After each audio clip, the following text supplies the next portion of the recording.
Bismillahirrahmanirrahim. Alhamdulillah nahmaduhu wa nasta'inuhu wa nastaghfiruh. Wa na'udzu billahi min shururi anfusina wa min sayyiati a'malina. Man yahdihillahu fala mudilla lahu wa man yudlil fala hadiya lahu. Asyhadu an la ilaha illallah wahdahu la syarika lahu. Wa asyhadu anna Muhammadan abduhu wa rasuluh la nabiyya ba'dah. Allahumma salli wa sallim ala nabiyyina Muhammad wa ala alihi wa sahbihi ajma'in, amma ba'd.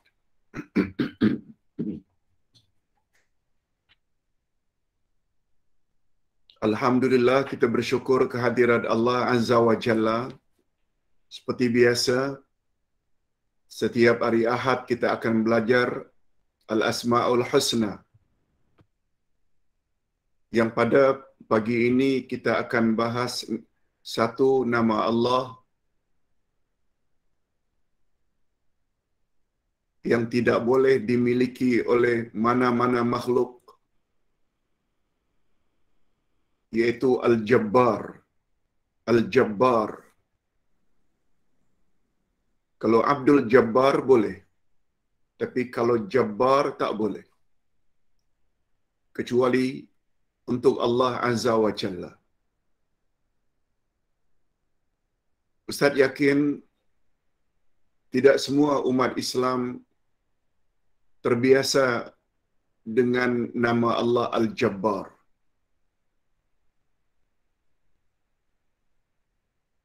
Padahal setiap hari dalam salat kita memohon kepada Allah dengan nama Al-Jabbar atau dengan sifatnya Jabarut. Umpamanya bacaan kita doa duduk antara dua sujud, ada perkataan wajburni, wajburni. Rabbighfirli warhamni wajburni warfa'ni warzuqni. Perkataan wajburni dari perkataan Jabbar. Okey. Hadirin dan hadirat serta para pemirsa yang saya hormati.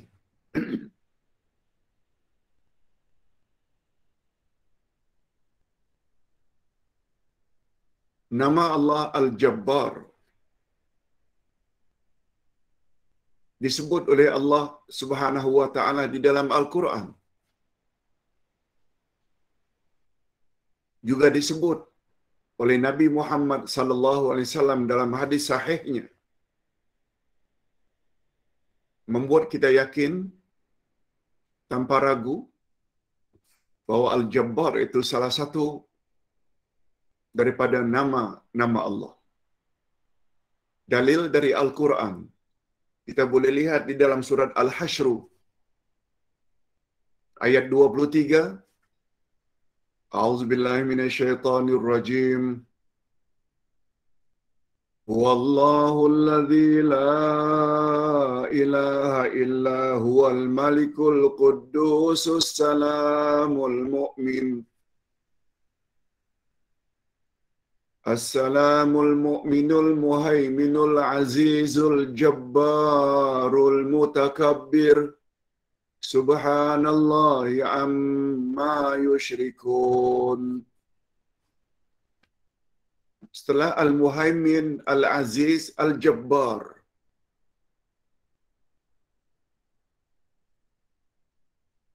Minggu lalu kita telah belajar nama Allah Al-Aziz. Sebelum itu Al-Muhaimin. Nah, hari ini pula kita akan belajar makna Al-Jabbar.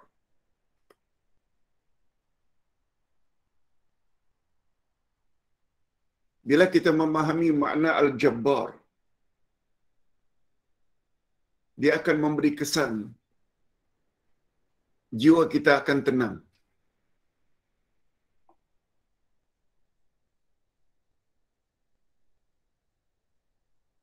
Walau miskin macam mana pun, walau sakit macam mana pun, jiwa akan tenang. Ada apa, Pak Ustaz, dalam nama Allah Al-Jabbar? Itu yang akan kita pelajari pagi ini.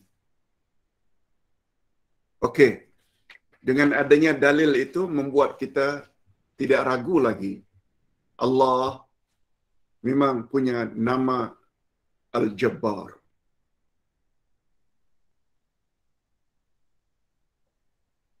Kita tambah satu hadis Nabi sallallahu alaihi wasallam.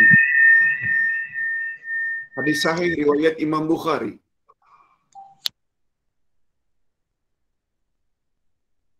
Nabi Muhammad sallallahu alaihi wasallam bersabda dari hadis Sa'id Al-Khudri, "Takunul ard yaumal qiyamah khubzatan wahidah."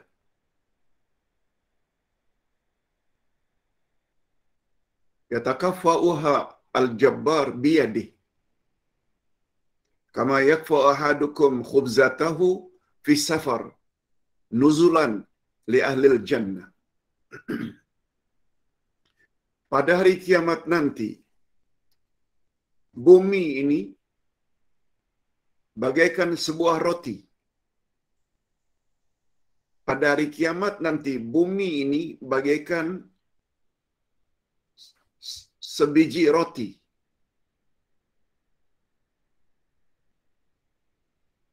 Yang diperlakukan oleh Allah Subhanahu wa taala Al-Jabbar. Ada perkataan Al-Jabbar. Allah Al-Jabbar memperlakukan bumi ini pada hari kiamat, bumi macam sekeping roti.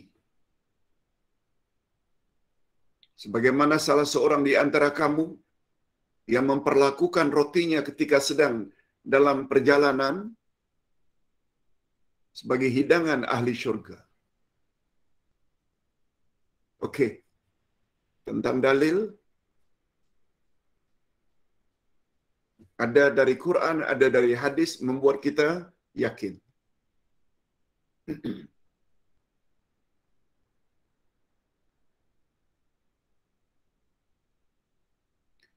Itu sebabnya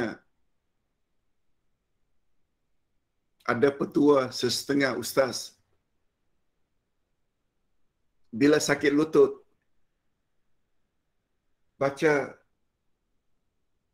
doa sambil menyebut nama Allah, Ya Jabbar, Ya Jabbar, sambil tepuk bahagian lutut yang sakit.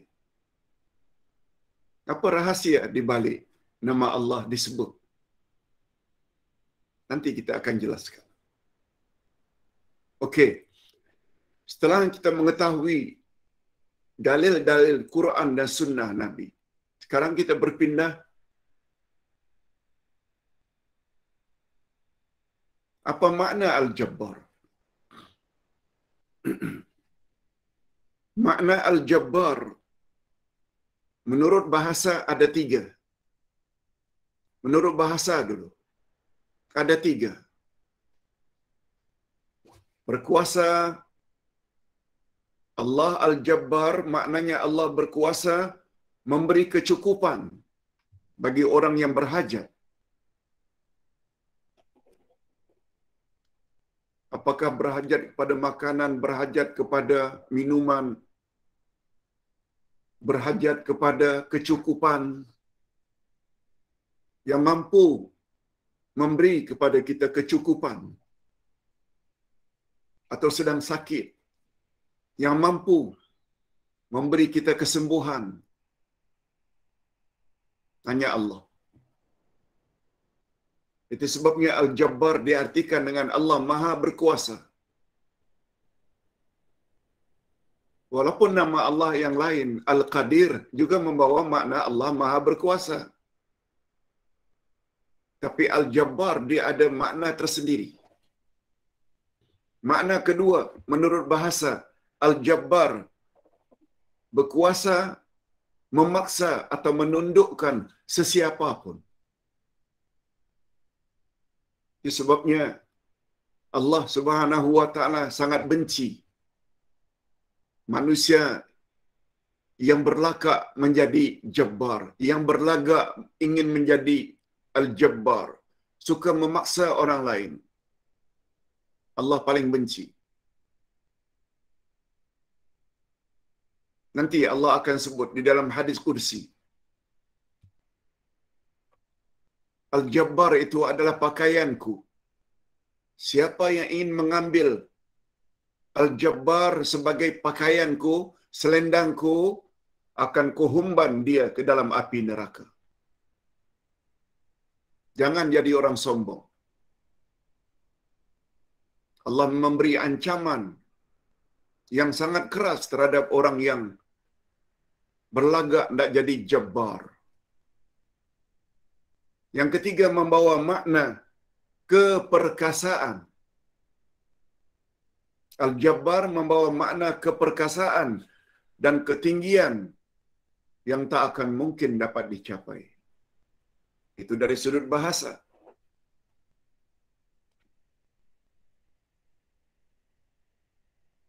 Tapi kalau kita lihat al-jabbar dalam kamus Arab Melayu, dia membawa 5 makna. Ada kamus Arab Melayu yang dipanggil dengan kamus at-tullab, kamus pelajar. Yang pertama sekali diartikan al-jabbar itu dengan yang maha kuat, perkasa, gagah, satu. Yang kedua, yang sombong, yang membesarkan diri, yang memaksa. Itu makna jabbar. Yang ketiga, raja yang memerintah. Yang keempat, yang keras hati, tidak mengenal belas kasihan dan tidak menerima nasihat, dan orang yang perengus, suka marah. Itu semua tergolong dalam jabbar. Dan yang kelima, al-jabbar, salah satu dari nama Allah al-asma'ul husna, yang maha memaksa.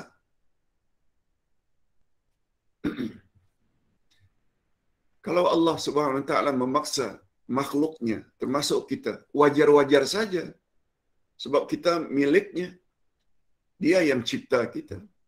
Segala keperluan kita dia yang supply.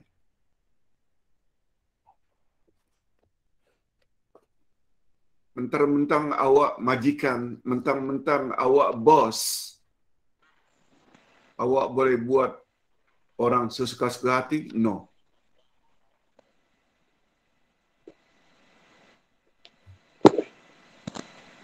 Jadi maksud nama Allah Al-Jabbar, ini dia. Jadi maksud nama Allah Al-Jabbar, dialah Allah yang maha memperbaiki kerosakan. Nah, ini nanti. Lutut rosak, minta supaya diperbaiki oleh Allah. Panggil, ya Jabbar, ya Jabbar. Tolong engkau sembuhkan lututku yang sakit. Wahai Allah, ya Jabbar, ya Jabbar, perbaikilah lututku supaya senantiasa selesa ketika berjalan, selesa ketika salat. Panggil, ya Jabbar. Karena Jabbar salah satu maknanya yang memperbaiki segala kerosakan. Maha menyempurnakan kekurangan. Ya Allah, saya merasa kurang ilmu-ilmu tentang keislaman. Ya Jabbar, sempurnakanlah kekurangan saya. Boleh? Sebab itu satu di antara kandungan makna Al-Jabbar. Maha menutup ketidaksempurnaan. Kita semua tidak sempurna. Lalu yang cover sehingga kita menjadi lebih sempurna, yang mampu berbuat demikian hanya Allah. Panggil Ya Jabbar. Ini rahasianya. Mengapa doa di dalam duduk antara dua sujud, wajburni. Wajburni maknanya perbaiki aku.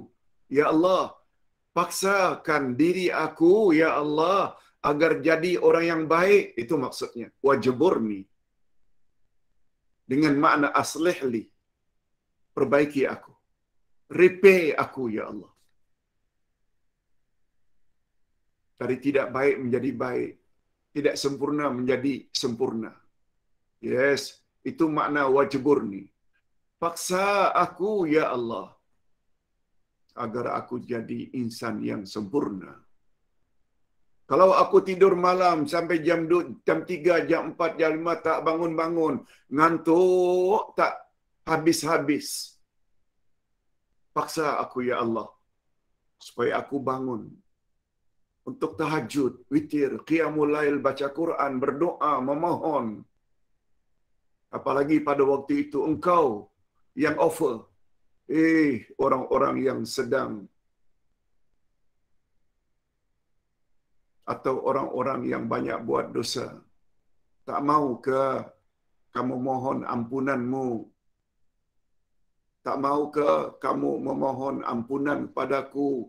Aku akan ampunkan. Orang-orang yang ada hajat. Tak mau ke kamu meminta hajatmu agar aku beri? Aku berjanji akan aku penuhi hajatmu. Itu maksudnya. Perbaiki aku, Ya Allah.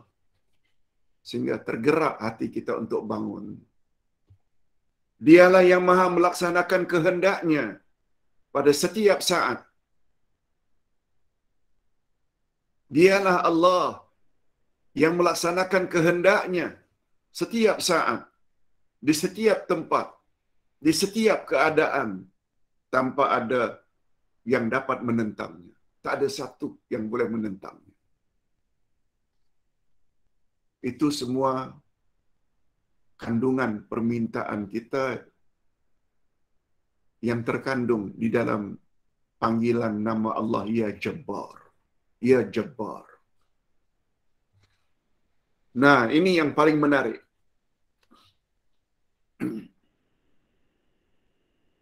Ustaz pagi tadi habis subuh sempat dengar satu ceramah tentang Al-Asma'ul Husna, nama Allah Al-Jabbar ini. Salah seorang tuan syekh dari Mesir.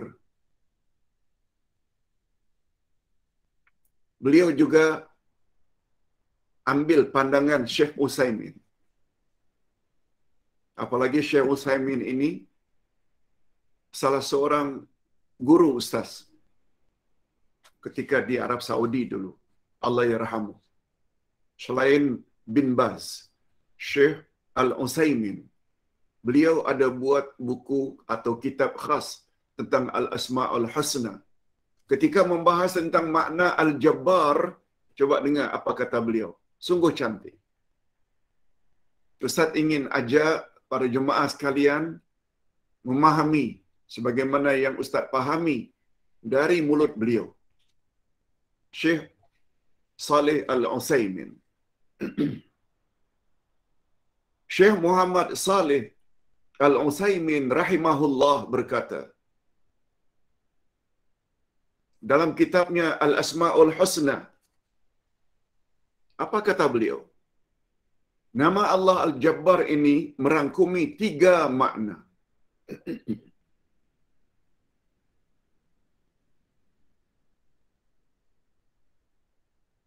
Sebagaimana sebelumnya ketika kita membahas masalah Al-Aziz, juga ada 3 makna terkandung di dalam makna nama Allah Al-Aziz, Maha Perkasa.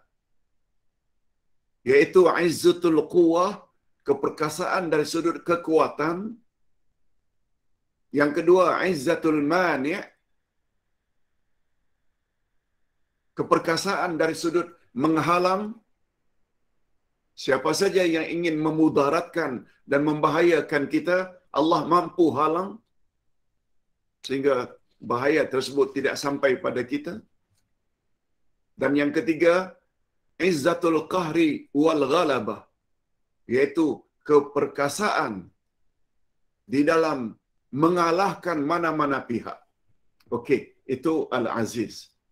Jangan lupa, nah ketika membahas tentang makna Allah Al-Jabbar, juga ada 3.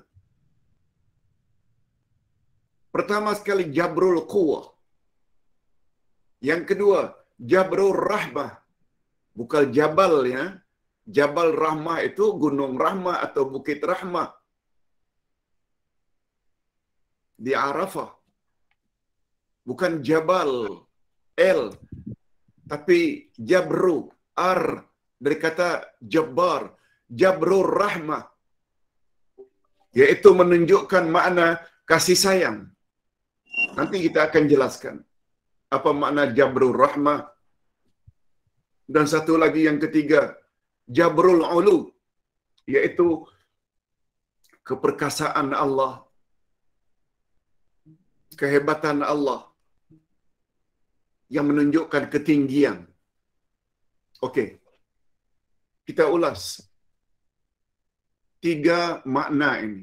Sebab bahagian ini menurut Ustaz yang sangat penting. Al-Jabbar bila dikaitkan dengan nama Allah, dia membawa 3 makna utama. Jabrul Quwwah, yaitu menunjukkan makna kekuatan. Coba lihat dia punya penjelasan. Maksudnya, dengan sifat jabarutnya, Jabbar itu nama Allah. Sifat yang terkandung di dalam nama Allah Al-Jabbar, Jabarut.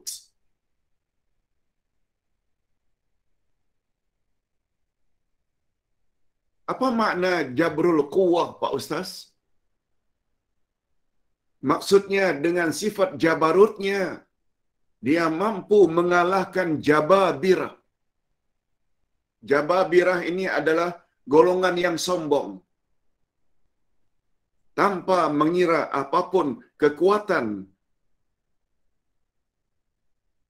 Allah mampu mengalahkan golongan Jababirah, golongan yang sombong di atas muka bumi ini, tanpa mengira kekuatan yang ada pada sisi mereka. Walaupun mereka bangga dengan kekuatan tentera mereka yang ramai dan peralatan yang sophisticated, yang canggih-canggih. Kata Allah, habuk pun tara. Istilah Sami Belu. Tak ada nilai sedikit pun. Hebat macam mana pun kamu, hei Amerika. Hebat macam mana pun kamu, hei Rusia. Enteng bagi Allah. Allah boleh hancurkan mereka serta-merta kalau Allah mahu.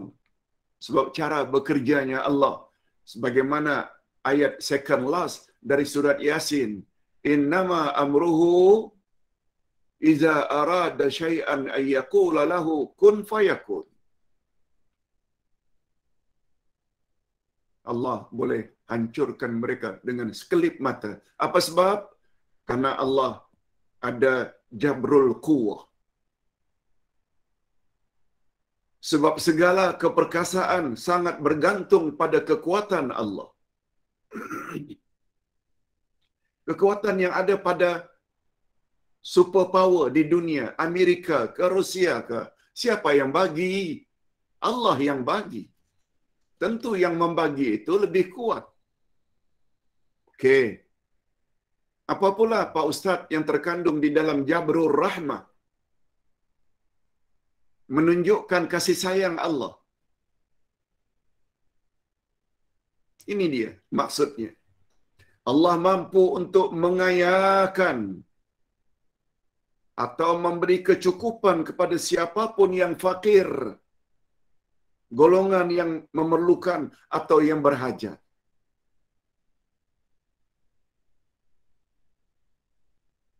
Kita yang terlalu kadang-kadang tengok hebat orang yang mempunyai kekayaan yang melimpah ruah.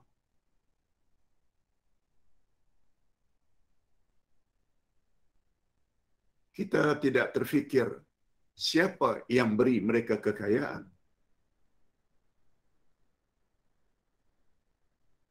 Sebagaimana kata para ulama, terhadap orang yang terpesona dengan potret Mona Lisa, terpegun, terpesona. Kamu terpesona tengok potret.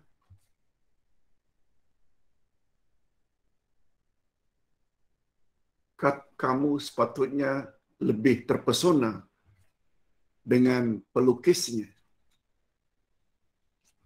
Dia punya imajinasi kreatif yang sangat tinggi sehingga nampak cantik potret tersebut. Oh ya, tak iya juga ya. Lalu ulama tersebut tambah lagi, pelukis hebat macam mana pun, ada pencipta yang memberi dia ilham sehingga dapat melukis begitu indah. Siapa dia? Allah. Mengapa kamu tidak fikir tentang Allah yang maha indah? Semuanya ini kecil. Macam itu cara kita berfikir. Oleh sebab itu, kalau kita lihat orang yang sedang berkuasa, mengapa tidak lihat kepada yang memberi dia kuasa? Terlalu terpesona lihat orang kaya.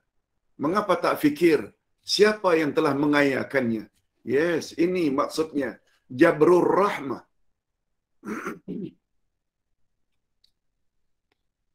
Oleh sebab itu kita yang miskin, kita yang berhajat, minta kepada Ya Jabbar. Sebab Allah Maha berkuasa. Bukan saja yang kaya jadi miskin, yang miskin juga boleh jadi kaya. Kalau Allah berkehendak. Dia juga mampu memberi ketenteraman kepada orang yang takut dan memberi pertolongan kepada orang yang memerlukan pertolongan. Takut dianiaya, takut dizalimi. Panggil Ya Jabbar.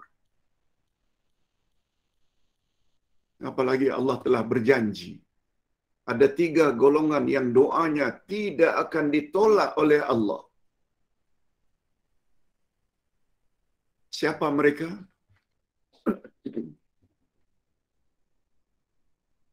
Antara lain orang yang berpuasa.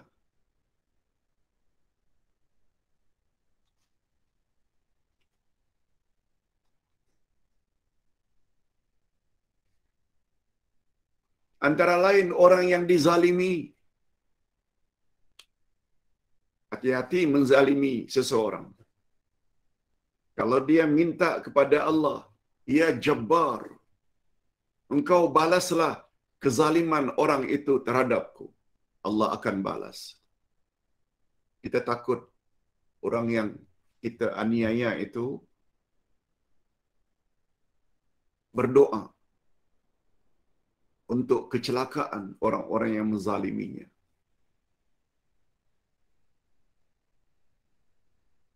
Hadirin dan hadirat rahimakumullah.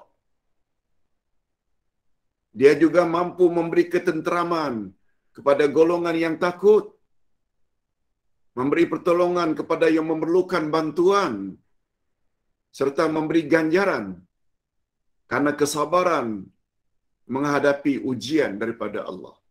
Allah mampu. Bukan saja mampu terhadap orang yang sabar, terhadap ujian Allah.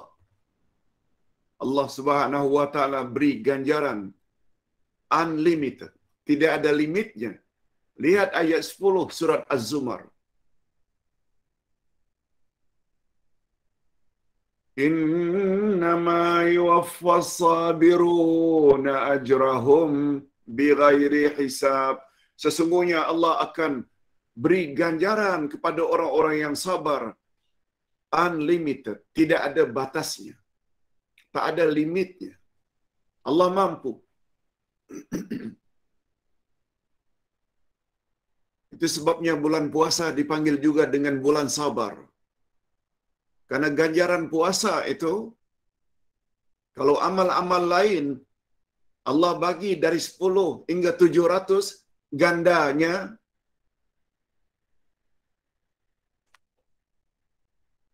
tapi ganjaran puasa Allah akan bagi sesuka hati Allah. Ia membawa makna lebih dari 700. Apalagi bila dapat Lailatul Qadar pada 10 Ramadan yang terakhir. Luar biasa. Lailatul Qadri khairum min alfi syahr. Itu semua tergolong ke dalam Jabarur Rahmah. Allah mampu mengayakan orang miskin, melindungi orang-orang yang dizalimi, memberi ganjaran terhadap kesabaran.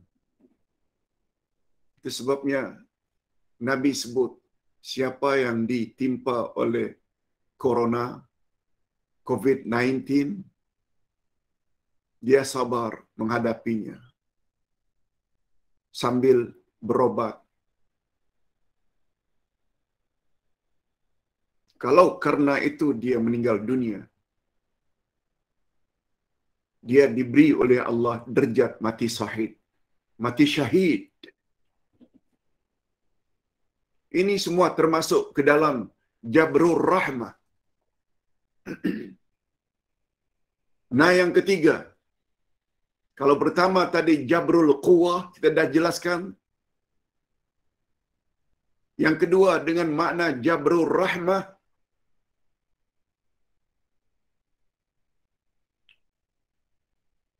termasuk apabila kita sakit pada sendi-sendi, pegang, termasuk lutut. Ya Jabbar, Ya Jabbar, Ya Jabbar.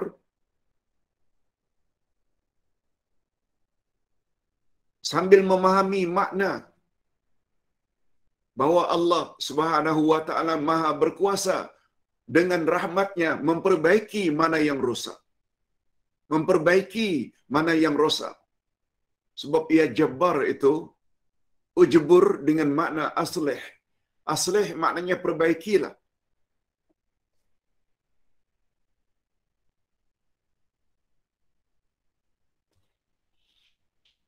Nah, satu lagi, setelah Jabrul Quwah, yang kedua Jabrul Rahmah, yang ketiga Jabrul Ulu, yaitu keperkasaan Allah, kekuasaan Allah, ditinjau dari sudut ketinggiannya. Apa pula maknanya, Pak Ustaz? Maksudnya, Allah maha tinggi, mengatasi ketinggian semua makhluknya. Itu sebabnya Allah sebut dalam Quran sampai 7 kali bahwa dia bersemayam di atas arash.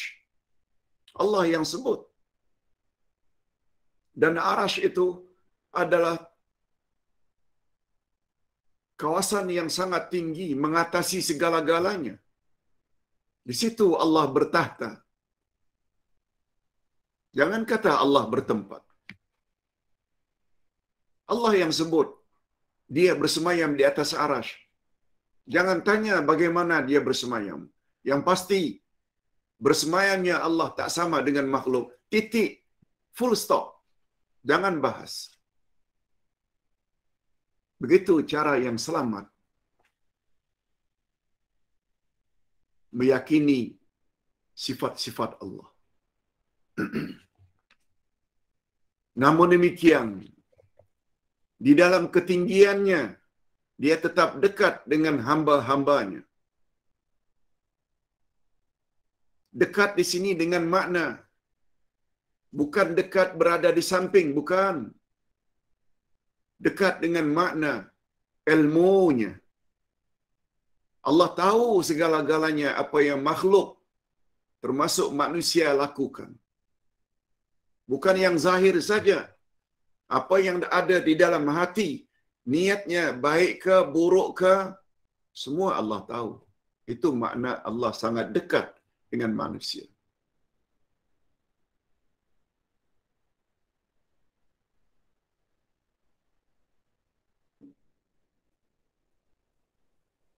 Dia mendengar ucapan mereka.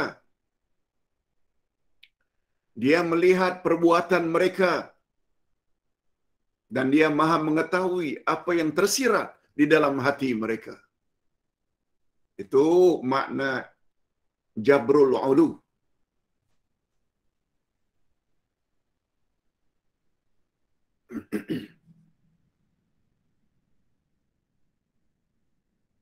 Kita pindah kepada satu lagi topik.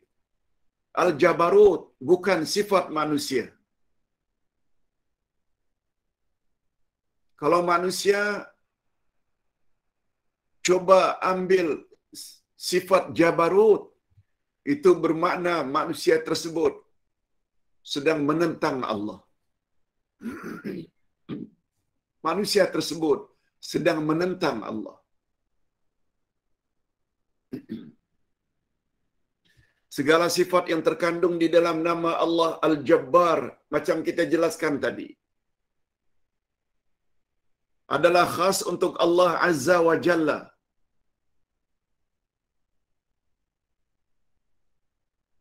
Manusia tidak berhak dan tidak layak memiliki sifat-sifat tersebut. Sungguh berbahaya jika manusia memiliki sifat tersebut.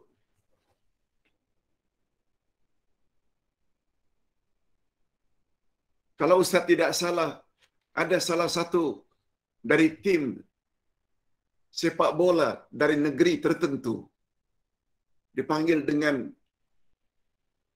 Jabbar. Kalau tidak salah. Hati-hati dalam memahami Al-Jabbar. Walaupun dengan harapan dapat mengalahkan semua tim sebagai lawan, dapat ditundukkan, tapi jangan keterlaluan. Nama Allah Al-Jabbar yang bawa makna yang maha memaksa atau maha perkasa hanya khas untuk Allah Subhanahu wa taala saja. Karena keperkasaan dan paksaan sangat berkaitan rapat dengan kekuatan dan kekuasaan serta ketinggian.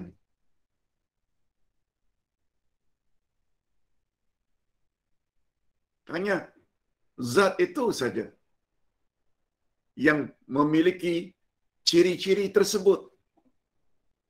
Dia boleh memaksa, dia maha berkuasa, dia maha perkasa, dia maha kuat, dia maha tinggi. Sedangkan kesemua sifat tersebut hanya ada pada sisi Allah Azza wa Jalla. Cuba dengar baik-baik firman Allah dalam hadis Qudsi. Riwayat Imam Muslim. Al-kibriya'u ridai. Kata Allah. Al-kibriya'u ridai. Wal-azamatu izari. Faman naza'ani wahidan minhuma fazaqtuhu minan nar. Qazaftuhu minan nar. Qazaftuhu finnar. Rawahu Muslim. Ustaz ulang sekali lagi. Al-kibriya'u ridai wal azamatu izari. Faman naza'ani ahadan minhuma qazaftuhu finnar. Rawahu Muslim. Kesombongan itu adalah selendangku, kata Allah. Kesombongan itu adalah selendangku. Kebesaran atau keagungan itu adalah pakaianku, kata Allah. Oleh itu sesiapa yang ingin mengambil salah satu dari dua perkara tersebut, yaitu kesombongan dan keagungan, siapa yang ingin ambil salah satu daripadanya, dia akan kulempar dalam api neraka. Ini amaran keras daripada Allah. Itu sebabnya jangan sombong.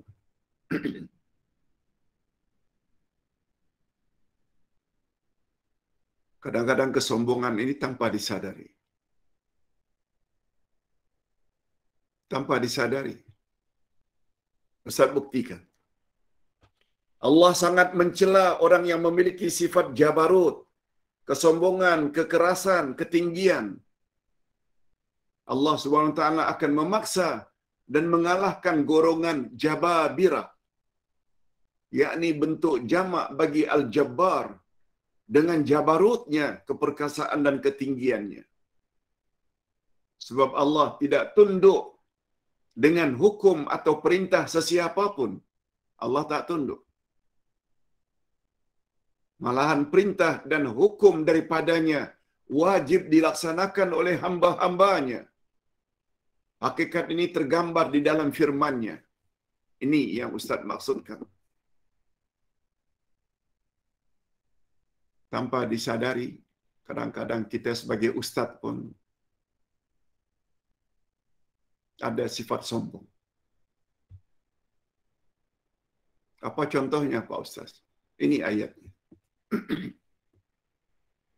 Allah Subhanahu wa taala nak menunjukkan kehebatannya, kebesarannya, rujukan segala-galanya, menyebut dalam Quran. Al-Anbiya 23. La yus'alu amma yaf'al wa hum yus'alun.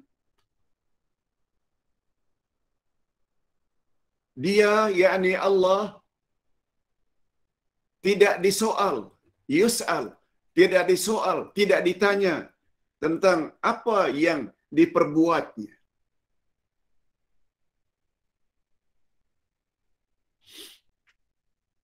Dan merekalah kelak yang akan ditanya. Merekalah kelak yang akan disoal. Seseorang yang dah jaga makan, minum, bersih setiap sayur mayur, buah-buahan, tapi dapat kanser.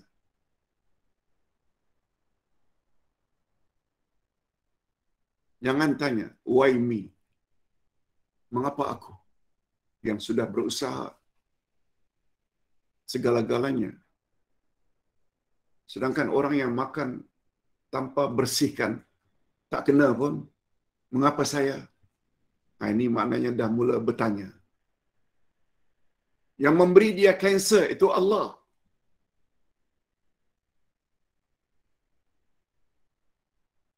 Ya Allah yang ingin melindungi seseorang daripada penyakit itu Allah. Kita yang jaga SOP, jaga penjarakan, bersih senantiasa. Apalagi kita sebagai orang Islam, terus beruduk minimal 5 kali dalam sehari. Mengapa saya kena corona? Orang kafir tak kena? Pertanyaan macam itu tak dibenarkan oleh Allah. La yus'al amma yaf'al. Allah tak boleh ditanya apa yang dia telah buat. Tapi awaklah yang akan ditanya nanti oleh Allah. Apa yang awak semua sudah buat.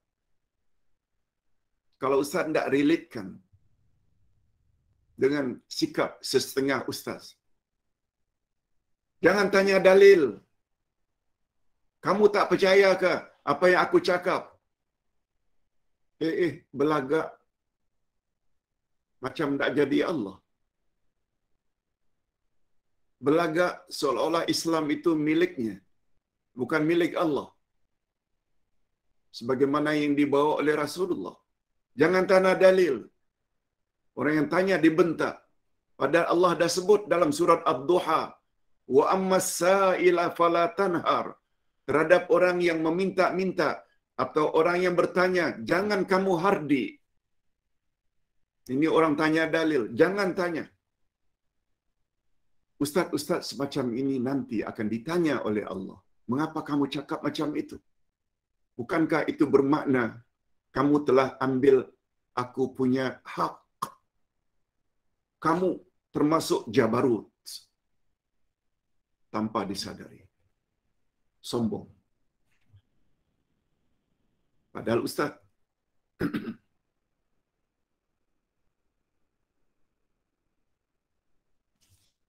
begitu cara kita memahami ayat-ayat Quran. Apa saja yang Allah Subhanahu wa taala jadikan diri kita. Mengapa hidungku pesek, adik-beradikku semuanya mancung? Mengapa aku tidak handsome? Yang lain-lain semuanya cantik dan handsome. Jangan tanya. Allah yang buat macam ini. Apalagi kita faham hadis Nabi. Innallaha la yanzuru ila suwarikum wa amwalikum. Walakinnallaha yanzuru ila qulubikum wa a'malikum.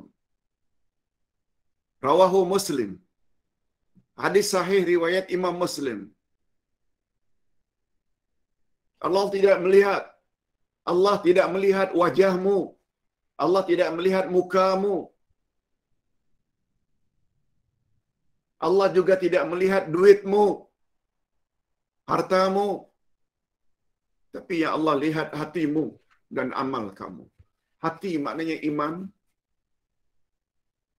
akidah, keyakinan, itu hati. Dan amalan kamu, perbuatan kamu, itu yang Allah lihat.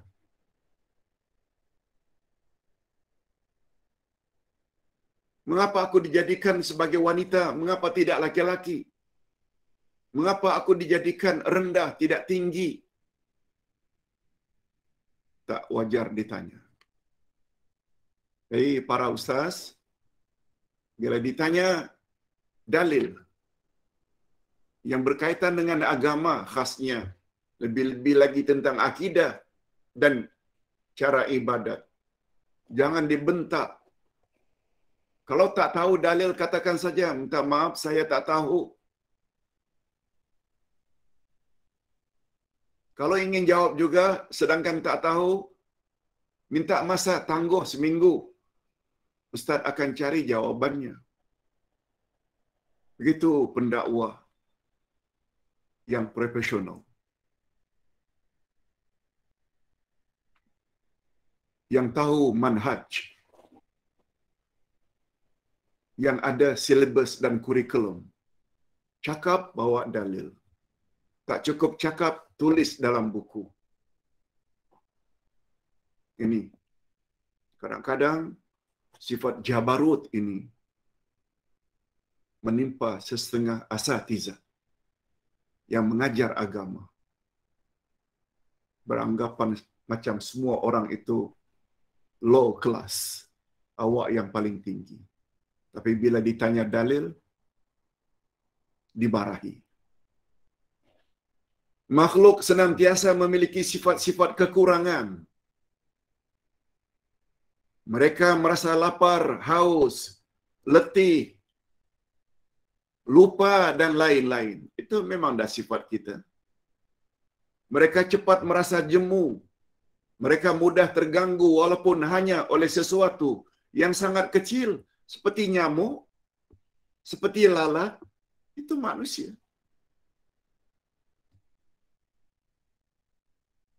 Cuba kenang balik nasib Namrud, raja zalim di zaman Nabi Ibrahim. Nabi Ibrahim, utusan Allah dilemparnya dalam api. Nabi Ibrahim langsung mengadu pada Allah. Hasbiyallah wa ni'mal wakil. Cukuplah Allah sebagai penolongku. Dan Allah adalah sebaik-baik pelindung. Langsung Allah arahkan api supaya dingin. Ibrahim berjalan. Namrud, kata Profesor Wabah Az-Zuhaili, memerintah bukan 10 penggal. Kalaulah satu penggal itu 5 tahun, Namrud memerintah 100 penggal. Kita 3 penggal saja dah mula sombong. Sebab kata Profesor Wahbah Az-Zuhaili, Namrud memerintah 500 tahun. Betul tak itu bermakna 100 penggal? 100 kali 5 baru 500. Macam mana Allah mengajar dia? Hanya dengan nyamuk saja. Nyamuk saja. Masuk dalam hidung. Mati. Firaun yang sombong terhadap Nabi Musa dan Nabi Harun. Allah Subhanahu wa taala matikan dia, lemas di Laut Merah. Ini semua makna Jabarut. Allah saja yang boleh buat macam itu.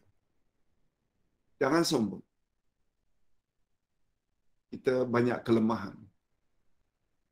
Minta pada Allah. Jenazah mereka akan hancur jika mati dan dimakan ulat. Handsome macam mana pun awak, cantik jelita macam mana pun awak, bila mati masuk kubur, makan ulat semuanya. Tinggal tengkorak saja.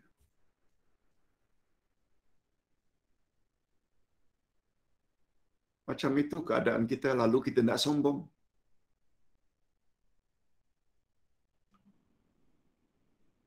Sesiapa yang demikian sifat-sifatnya, bagaimana boleh dan layak menyandang sifat Jabarut?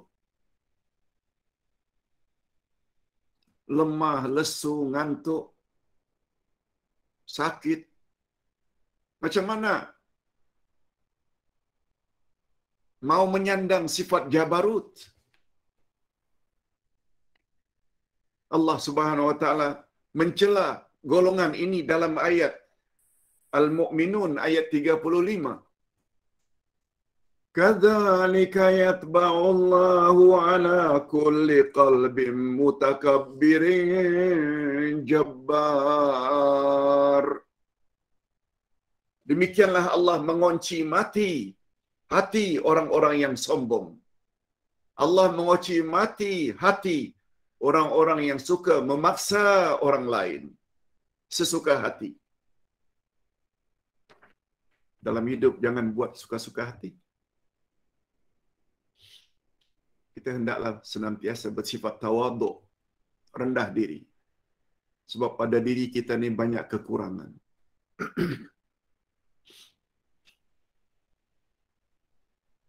Itu sebabnya Rasulullah sallallahu alaihi wasallam suruh agar kita ingat banyak pada Al-Quran. Nahnu a'lamu bima yaqulun wa ma anta 'alaihim bijabbar fadzakkir bil Qur'ani man yakhafu wa'id. Coba dengar baik-baik apa kata Allah. Kami mengetahui tentang apa yang mereka katakan terhadapmu, hai Muhammad. Mereka tuduh kamu tukang sihir, kamu tuduh kamu sebagai penyair gila, kamu dituduh sebagai pembawa ajaran songsang, pemecah belah umat. Kami tahu, hai Muhammad. Wa ma anta 'alaihim bijabbar. Dan kamu, hai Muhammad, sekali-kali bukanlah seseorang pemaksa terhadap mereka. Jangan paksa. Kami tahu. Tugasmu menyampaikan saja kebenaran. Lihat berapa banyak hari ini kita yang cuba menyampaikan kebenaran, berpaksi Al-Quran dan Sunnah, kita dilabel dengan bermacam-macam label. Ajaran sesat lah, songsang lah, pemecah belah umat lah. Tuduhan-tuduhan semacam itu di zaman Nabi, terhadap Nabi, itu dilakukan oleh Abu Jahal, Abu Lahab dan konco-konconya. Tidakkah itu bermakna hari ini bila ada orang menyampaikan kebenaran, berpaksi Quran dan Sunnah, lalu dituduh sebagai pemecah belah, mereka sebenarnya sedang meneruskan tugas Abu Jahal dan Abu Lahab.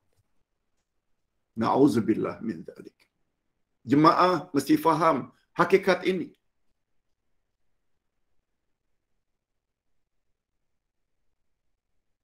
Ini apalagi kata Nabi di dalam hadis sahih, derajatnya hasan, dari hadis riwayat Imam Tirmizi, bahwa orang yang takabur nanti di padang mahsyar akan dibangkit oleh Allah dalam bentuk manusia, tapi besarnya macam kuman. Macam kuman. Ini dia. Yuhsyarul jabbarul mutakabbiruna yaumal qiyamah amsal adz-dzarrah yata'uhumun nas. Golongan yang berbuat sesuka hati, sombong, takabur akan dihimpunkan pada hari kiamat bagikan sebesar zarrah. Zarrah itu atom. Kuman itu masih nampak lagi. Atom. Sangat kecil. Bentuk manusia, ada kepala, ada badan, ada tangan, ada kaki. Tapi itu nanti di padang mahsyar. Nah, orang-orang yang membesarkan diri di atas muka bumi akan jadi macam itu.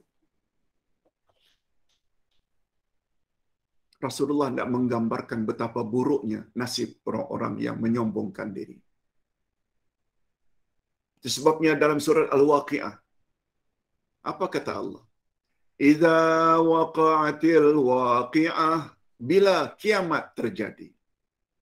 Laisa liwaqa'atiha kadzibah. Kejadian kiamat itu tidak boleh didustakan.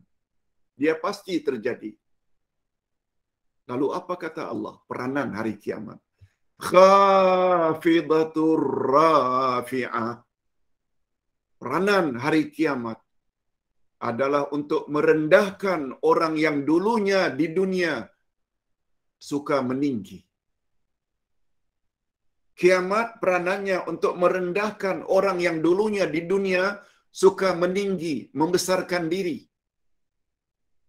Itu mantuk. Tersurat. Apa tersirat, Pak Ustaz? Apa tersirat yang dapat kita ambil dari ayat itu? Kalaulah Allah akan rendahkan siapa yang dulu di dunia meninggi, dia membawa makna tersirat. Siapa yang dulu humble, tawadhu, rendah hati, rendah diri, tak sombong, nasibnya nanti akan ditinggikan oleh Allah. Mudah-mudahan kita termasuk dalam golongan itu. Hadirin dan hadirat rahimakumullah. Kita tinggal hanya 5 minit lagi akan selesai bersama doa. Sekarang kita ingin tahu apa perkara mustahak. Berikutnya, kesan positif dalam diri kita setelah mengetahui makna nama Allah Al-Jabbar. Apa kesannya pada diri kita? Ini dia. Kesan mengenal nama Allah Al-Jabbar. Pertama, dia akan jadi orang yang senantiasa tunduk kepada keperkasaan Allah. Sehingga dia tidak akan memiliki sifat sombong dalam dirinya. Yes. Mudah-mudahan kita diberi oleh Allah sifat rendah diri. Kalau ditanya tak tahu, cakap tak tahu. Tidak akan mengurangi derajat kita. Dalam satu riwayat, Imam Malik, salah satu imam mazhab, Imam Malik, ditanya 40 pertanyaan. Yang beliau boleh jawab hanya 6 saja. 34 pertanyaan beliau tidak dapat jawab. Sedikit pun tidak mengurangi kealiman beliau. Jangan sombong. Jangan setiap pertanyaan jawab, jawab, jawab. Ingat kata-kata seorang tabi'in. Muhammad Ibn Sirin namanya. Kalau ada orang yang ditanya semua soalan, lalu dia jawab spontan, itu menunjukkan dia majnun. Majnun. Orang gila. Ustaz ulang. Ibn Sirin berkata, beliau termasuk salafus saleh. Jika kamu ditanya, lalu semua pertanyaan kamu boleh jawab, itu menunjukkan kamu orang gila.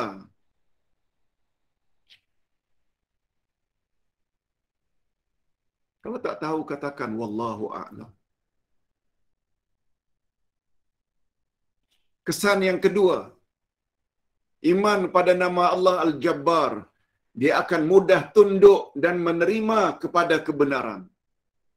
Tanpa mengira bilakah, di manakah, dari manakah kebenaran itu datang, tanpa ada sifat pengingkaran. Oleh sebab itu, kalau keislaman kita selama ini ikut warisan nenek moyang, banyak perkara-perkara dari sudut akidah, dari sudut amal ibadat, bercanggah dengan Quran dan Sunnah. Bila kita faham makna nama Allah Al-Jabbar, kita mudah menerima kebenaran, meninggalkan kebatilan.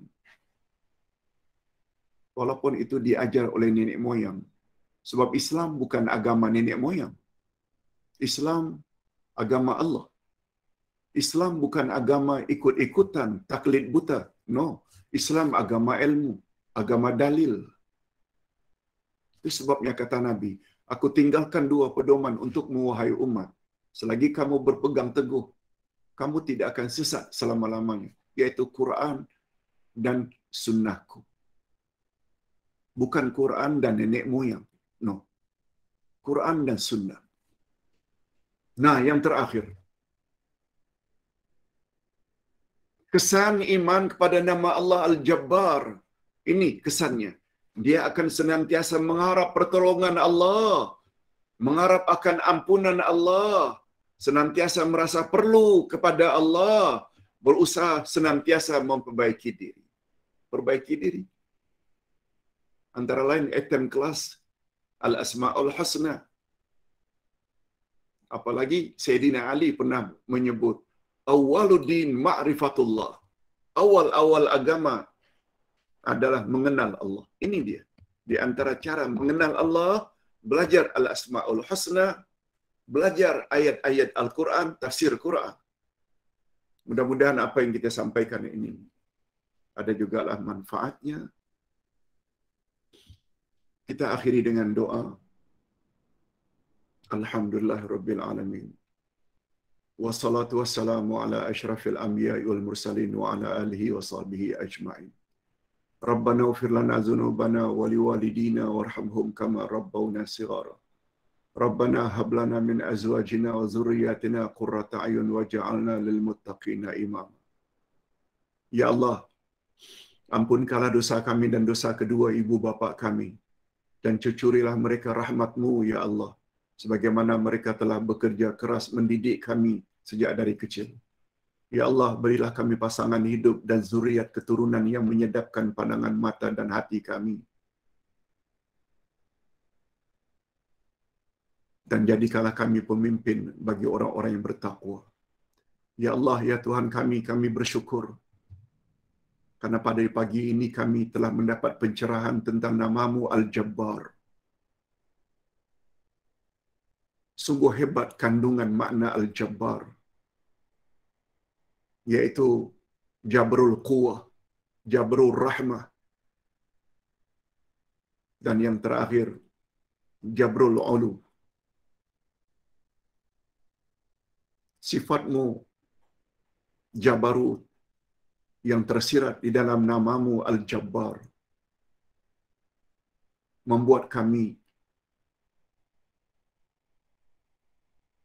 akan senantiasa tunduk dan bersikap sami'na wa ata'na segala yang datang daripadamu dan yang dibawa oleh Rasulmu.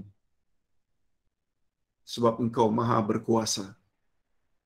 Ya Jabbar, Ya Jabbar, Ya Jabbar.